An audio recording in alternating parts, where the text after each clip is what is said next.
तो हनुमान जी हमें क्या समझाना चाहते हैं? हनुमान जी की बड़ी सुंदर व्याख्या आपने सुनी। हनुमान जी हमें ज्ञान की ओर इशारा करते हैं। जय हनुमान ज्ञान गुण सागर, जय कपीश तिहु लोक उजागर। हनुमान जी कौन है? सबसे पहले ज्ञान और गुण के सागर हैं। दो ही बातों को आज लेते हैं हम, ज्ञान और गुण के ये सागर हैं। अब देखिए हनुमान की कथा क्यों सुनाई जाती है? क्योंकि आपके अंदर भी ज्ञान और गुण जागृत हो सके, इसलिए हनुमान की कथा सुनाई जाती है। इसलिए नहीं कि हनुमान जी की महिमा सुनाने से हनुमान जी खुश हो जाएंगे। इसलिए सुनाई जाती है कि जो ज्ञान हनुमान जी के पास था, जो गुण हनुमान जी के पास था, वो आम जनमानस के भीतर प्रकट हो जाए, इसलिए ये हनुमंत कथा कही जाती है। आपने सुना कि हनुमान जी ज्ञान के सागर हैं। ज्ञान किस चिड़िया का नाम है, कभी समझे आप? हनुमान जी यदि ज्ञान के सागर हैं, ज्ञान का अर्थ होता है भगवान का दर्शन, भगवान को जान लेना, भगवान का आंतरिक जगत में दर्शन कर लेना, ये ज्ञान है। और हमारे वेदों में कहा गया है ऋते ज्ञानाना मुक्ति, ज्ञान के बगैर किसी की मुक्ति नहीं होती। और इस ज्ञान को पाने के लिए ऋषिगण मुनिगण वर्षों वर्षों तक तपस्या में लीन रहते हैं। और वह ज्ञान मनुष्य जीवन का सबसे प्रमुख विषय है। इसलिए यह ज्ञान है क्या?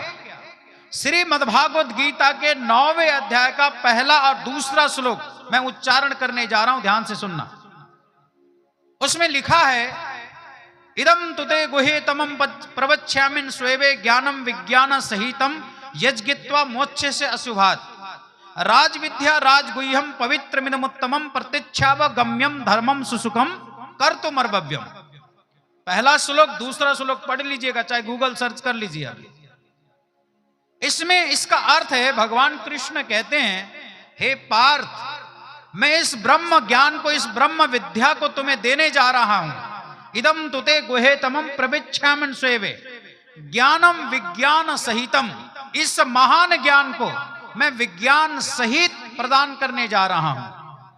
सज्जनों, विज्ञान का अर्थ होता है प्रैक्टिकल, केवल बातें नहीं। इसलिए किसी ने बड़ा सुंदर कहा, God is not a topic of argument but a practical experience of the heart. ईश्वर बातों से समझ नहीं आता है, राम अतर के मन बुद्धि बाणी मत हमार असनों से आनी। शास्त्रों में लिखा है, राम कभी भी वाणी से, शब्दों से, कथनी से नहीं समझ में आएगा। भगवान कौन है? भगवान को समझने का वो कौन सा विषय है, कौन सा ज्ञान है?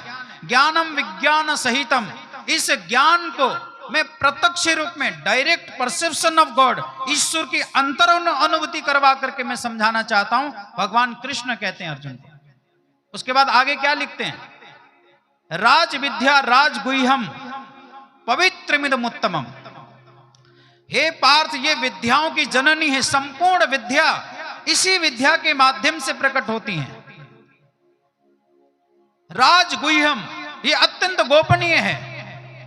पवित्रमिदमुत्तमम, पवित्र करने में सक्षम है, क्योंकि इस दुनिया में ज्ञान से पवित्र कुछ भी नहीं है। ज्ञान ही पवित्र है और पवित्रता में ही परमात्मा निवास करते हैं। इसलिए ज्ञान में परमात्मा निवास करते हैं। इस बात को हमें समझनी पड़ेगी। उसके बाद आगे उन्होंने कहा, पवित्रमिदमुत्तमम प्रत्यक्षाव गम्यम धर्मम, प्रत्यक्ष अनुभूति का विषय है। भगवान का प्रत्यक्ष अनुभव, प्रत्यक्ष दर्शन होता है। आज आपके क्षेत्र में चंद लोगों को ज्ञान मिला, आपके गांव से तो नहीं, चौरी चौरा में चूंकि वहां कार्यक्रम चल रहा था वहां से, और वहां पर आज भी अंतिम दिवस था, और वहां कम से कम 25 एक बहनों ने आज नाम लिखवाया। वहां ज्ञान के लिए तैयार हो गए। क्योंकि यहां आपकी क्या साइकोलॉजी है, क्या मानसिकता है, मैं नहीं समझ पा रहा हूं, भगवान ही समझे। लेकिन इतना स्पष्टीकरण देने के बाद हम ये कह रहे हैं कि भगवान को देखो, भगवान का दर्शन करो। हमारे महापुरुष ने कहा है, हमारे नरसी भगत हुए हैं, उनकी बाणियां पढ़िए। वो कहते हैं कि द्वार दया का जब तुम खोले, पंचम सोर में गूंगा बोले, अंधा देखे बहरा सुने, लंगड़ा पर चलकर पहुंचे काशी रे, दर्शन दो घनश्याम नाथ मोरी अखियां प्यासी रे। मंदिर मंदिर मूरत तेरी, फिर भी न देखी सूरत तेरी, युग बीत न आई मिलन की पूर्ण मासी रे, दर्शन दो घनश्याम नाथ मोरी अखियां प्यासी रे। इतनी सुंदर बाणी, स्पष्ट बाणी है। वो कहते हैं भगवान जी हम मंदिरों में गए, हमने बड़े कर्म कांड किए, तीर्थाटन गए, लेकिन तेरा मूरत का दर्शन हुआ, तेरी सूरत का दर्शन नहीं हुआ। सज्जनों, आप यहां भगवान के मूरत का दर्शन कर रहे हैं, लेकिन दिव्य ज्योति जागृति संस्थान सूरत की दर्शन की बात कर रहा है, आंतरिक जगत में भगवान के दर्शन की बात कर रहा है। आप एक आरती में पढ़ते हो कि नहीं, तुम हो एक अगोचर सबके प्राणपति। जरा समझना बात को, हे परमात्मा आप प्राण के पति हैं। एक बात बताइए कि मुझे जोर से आवाज आनी चाहिए आपकी, प्राण कहां रहते हैं आपके? बोलिए जरा, कहां रहते हैं प्राण? जोर से बोलो। आपके भीतर रहते हैं ना? फिर यदि प्राण आपके भीतर हैं तो प्राणपति कहां रहते हैं? अंदर रहते हैं। इसका मतलब प्राण भी आपके भीतर में है और प्राणपति भी आपके भीतर में है, तो फिर हम ढूंढ कहां रहे हैं? इसलिए हमें संत कबीर जी की वो वाणी पर ध्यान रखना चाहिए। वस्तु कहीं ढूंढे कहीं, कहीं विधि आवे हाथ, कहत कबीर तब पाइए भेदी लीना साथ। वस्तु कहीं है, भगवान कहीं और है, ढूंढ कहीं और रहे हैं।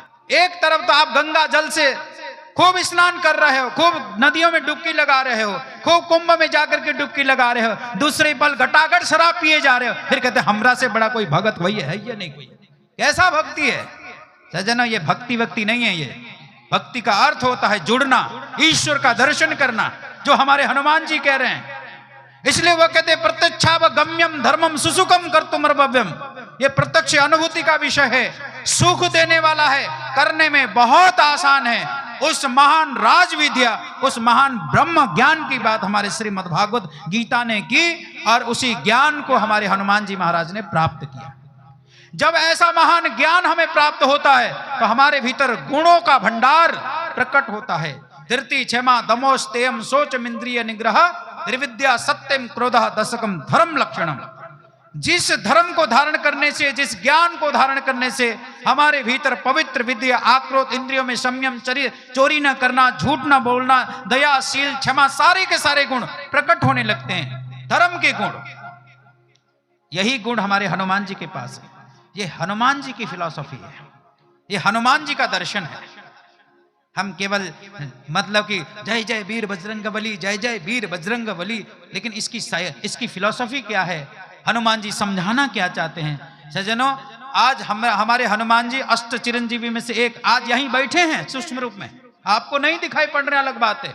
राम कथा जहां होती है वहां हनुमान जी आते हैं, लेकिन कहीं ना कहीं वो भी कहीं ना कहीं दुखी होते होंगे कि हमारा जो जनमानस है, जो मैं समझाना चाहता हूं, आदरणीय कथा व्यास जी के माध्यम द्वारा हनुमान जी की फिलॉसफी जो समझाना चाहते हैं, ये समाज समझ नहीं पा रहा। हनुमान जी भी कहीं बैठ करके चिंतातुर होंगे इस समय, क्योंकि वो हर राम कथा में पहुंचते हैं, हर जगह पहुंचते हैं वो, क्योंकि वो अष्ट चिरंजीवी में से उन्हें ये वरदान है उनको। इसलिए सज्जनों, उस ज्ञान को प्राप्त करो, भगवान के दर्शन को प्राप्त करो, उस गुणवान गुण को प्राप्त करो। ये तभी हो सकता है जब आपके जीवन में योग्य गुरु मिलेंगे, कोई पूर्ण संत मिलेंगे।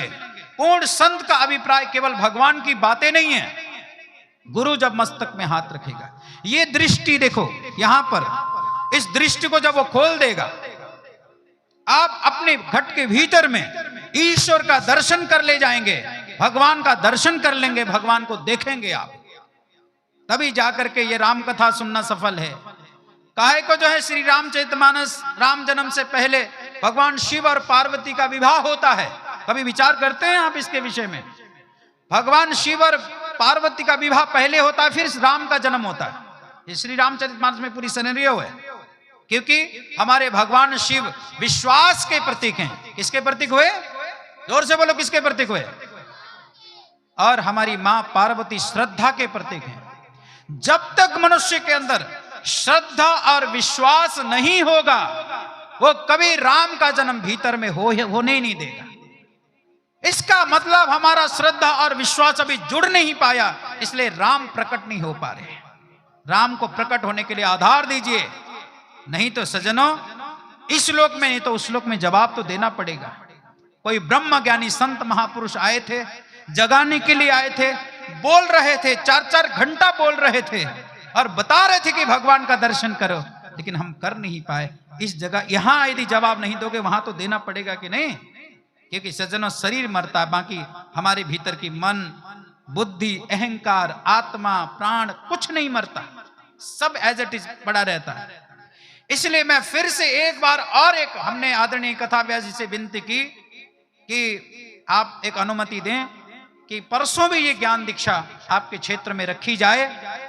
कल तो चौरी चौरा में मिल ही रहा है, तो आप यदि इस ज्ञान दीक्षा को प्राप्त करना चाहते हैं, देखिए हमें कोई लोभ लालच नहीं, हमको कोई जनरेशन या कोई बहुत ज्यादा गैदरिंग नहीं बढ़ानी कि इतने लोग नहीं, हमें भक्त चाहिए जो महाराज जी के भक्त होंगे, जिनकी श्रद्धा और विश्वास प्रकट हो गया हो, जो राम जन्म के लिए तैयार हो, वह लोग नाम लिखवाएं, बाकी लोगों की कोई आवश्यकता नहीं। वह लोग जिनका श्रद्धा विश्वास पक्का हो गया है भक्ति करके, कथा सुन करके, और जो आप तैयार हैं कि मेरे भीतर प्रभु आप आ जाओ, मुझे दर्शन दे दो, जो ऐसी भावना रखता हो, ऐसे भगत परसों सुबह ठीक 8 बजे ये ज्ञान दीक्षा की प्राप्ति फिर से होगी। एक सेशन और रखा जाएगा आपके लिए। आप केवल कथा सुन रहे हैं, श्रद्धा भावना क्या होती है, जुड़ना क्या होता है, क्या कैसे श्रवण की जाती है, उसकी कला को भी सीखिए आप।